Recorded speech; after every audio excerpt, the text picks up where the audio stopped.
Hello po sa inyong lahat mga ka-crypto. Ako po si Pinoy Crypto Trader at sa video na ito ay atin pong pag-uusapan ang tungkol sa balitang ito kung saan ang sabi po rito ay Popcat Dogs soar as Bitcoin reclaims $56,000. Ayan.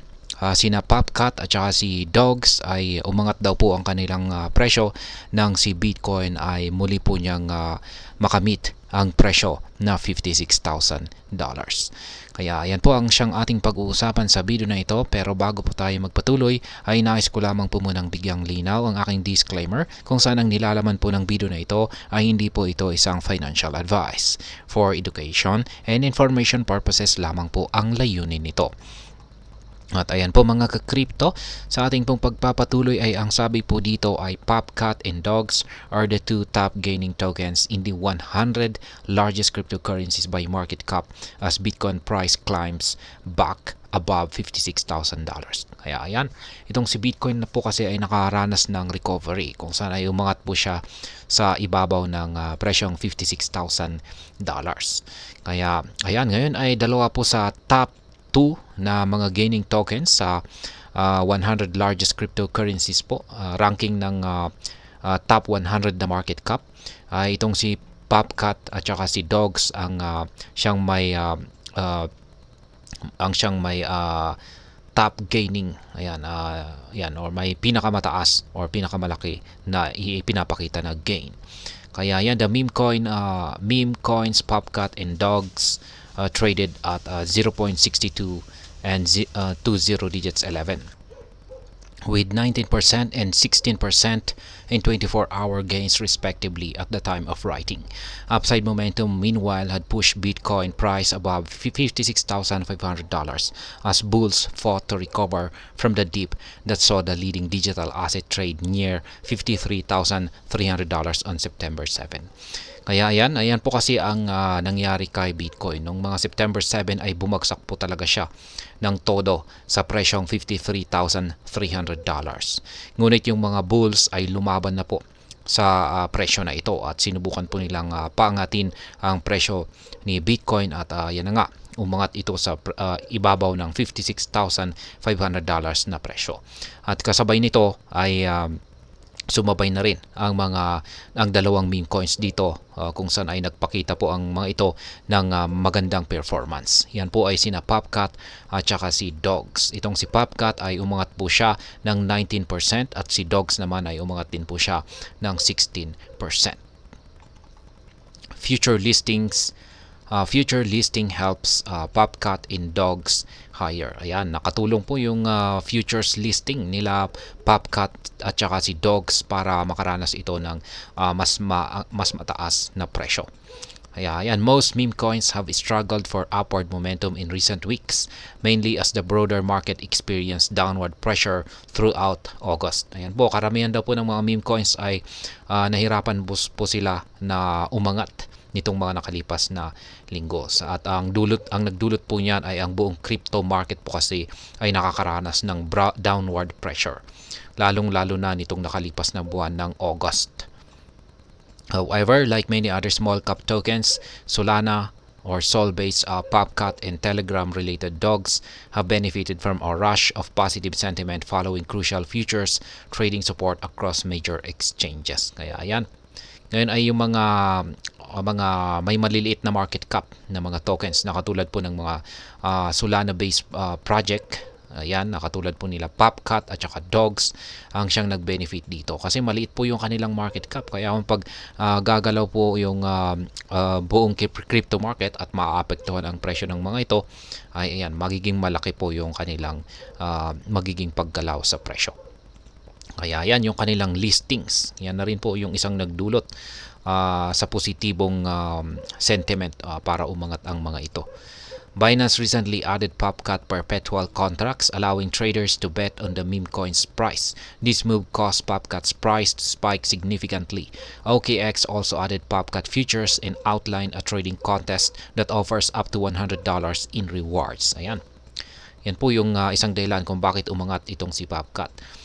Nilista po ni Binance ang kanyang perpetual contracts. Ayan, para makapag-future trading o derivatives po dito.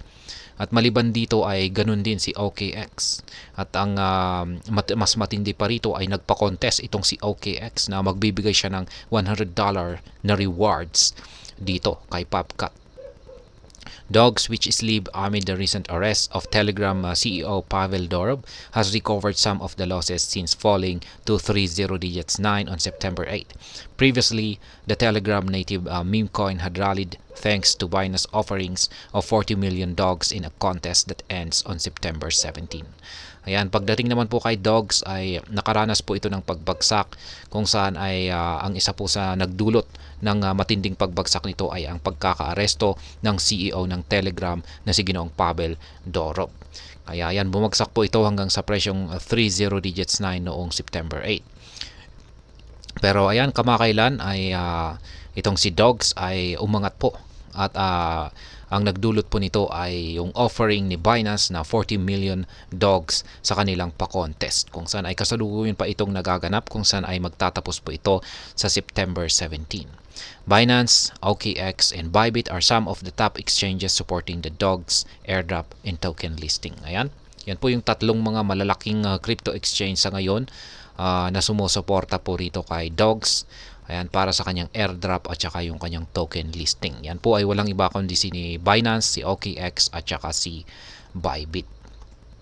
Ayan, Bitcoin recovers above $56,000. Bitcoin's recovery to above $56,500 comes amid a bounce in the Coinbase Premium Index, a metric indicating increased whale and institutional accumulation of BTC. Kaya yan yung recovery po, yung pagbangon ni Bitcoin para at umangat ito sa ibabaw ng presyong $56,500 ay mukhang meron daw po itong kaugnayan sa pagdami ng mga whales or mga malalaking investor kung saan ay ayan, nag-a-accumulate po sila ngayon ng Bitcoin kasi nagdudulot po yan ng demand kay Bitcoin kasi yung pag bumibili sila ay nagdudulot yan ng demand at umaangat yung presyo ni Bitcoin. A rebound in US demand may help bulls reposition for a stronger end to the fourth quarter. Analysts at CryptoQuant see the continued accumulation by long-term holders as key to a potential price bounce. Ayan, ayon po sa CryptoQuant ay nakikita raw po nila na ang patuloy na pagbili ng mga long-term holders dito kay Bitcoin ay siyang mahalagang dahilan para makabangon itong si Bitcoin. Bernstein, an analyst, issued a note on September 9 predicting a surge to $80,000 to $90,000 for BTC if Donald Trump wins the US presidential election. Ayan po yung prediction ng Bernstein. Kapag nanalo raw ang dating Pangulo na si Ginoong Donald Trump muli sa pagkapangulo ng bansang US ay ayan, aangat daw po si Bitcoin sa presyong mga $80,000 to $90,000. However, they suggested that a win for Kamala Harris could trigger downside action, potentially pushing Bitcoin to lows at $30,000. The contrast is rooted in the crypto industry's perception of Trump as more crypto-friendly compared to Harris. Yan, kung sakaling ang nanalo naman ay si Madam Kamala Harris ay ayon po kay Bernstein ay babagsak si Bitcoin sa napakababang presyo na $30,000. Kaya sa madaling salita ay si Bernstein ay mas gusto po niya or mas pabor po niya na manalo itong si Donald Trump. Pero ayan, yung opinion na ito ay nagdudulot po ito ng discussion sa crypto community kung maganda ba talaga si Donald Trump na karapat-dapat nga ba na siya ang umupo or si Madam Kamala Harris. Kaya ayan, hati po yung opinion ng crypto community rito. Kaya ito po ay kasalukuyang nagdidebate yung mga lahat po ng community ng cryptocurrency kung sino ba dapat sa kanila ang karapat-dapat na maupo. Kaya ayan, hanggang dito na lamang po tayo sa video na ito mga ka-crypto. Sana po ay inyong nagustuhan ang aking paliwanag sa video na ito. Kung inyo po itong nagustuhan, pakiclick lamang po ang like button nito. Para naman po sa mga bago lamang dito, kayo po ay aking inaanyayahan para mag-subscribe.